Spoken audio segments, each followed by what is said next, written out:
Sakal Gunar Bande Gura Sri Charanaravindan.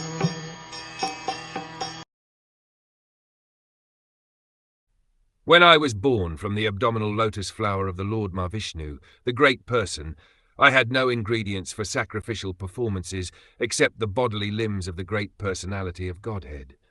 Lord Brahma, the creator of the cosmic manifestation, is known as Svayambhu, or one who is born without father and mother. The general process is that a living creature is born out of the sex combination of the male father and the female mother.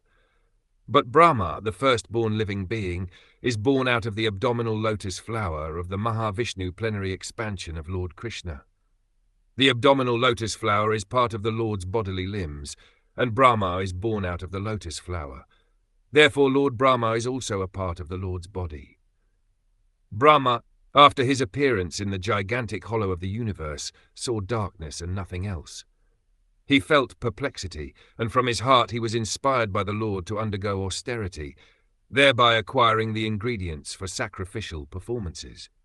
But there was nothing besides the two of them, namely the personality of Mahavishnu and Brahma himself, born of the bodily part of the Lord. For sacrificial performances many ingredients were in need, especially animals.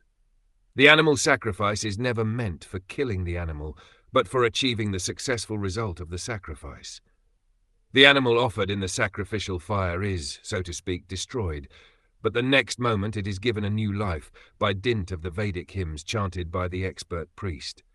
When such an expert priest is not available, the animal sacrifice in the fire of the sacrificial altar is forbidden.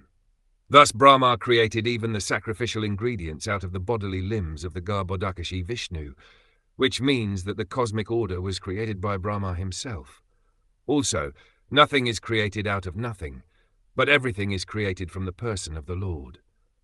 The Lord says in the Bhagavad Gita, "Everything is made from my bodily limbs, and I am therefore the original source of all creations."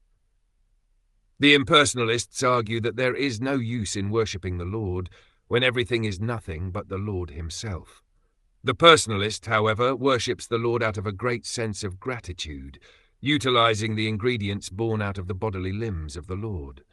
The fruits and flowers are available from the body of the earth, and yet Mother Earth is worshipped by the sensible devotee with ingredients born from the earth. Similarly, Mother Gangas is worshipped by the water of the Gangas, and yet the worshipper enjoys the result of such worship. Worship of the Lord is also performed by the ingredients born from the bodily limbs of the Lord, and yet the worshipper, who is himself a part of the Lord, achieves the result of devotional service to the Lord. While the impersonalist wrongly concludes that he is the Lord himself, the personalist, out of a great gratitude, worships the Lord in devotional service, knowing perfectly well that nothing is different from the Lord. The devotee therefore endeavors to apply everything in the service of the Lord, because he knows that everything is the property of the Lord, and that no one can claim anything as one's own. This perfect conception of oneness helps the worshipper in being engaged in his loving service, whereas the impersonalist, being falsely puffed up, remains a non-devotee forever, without being recognized by the Lord.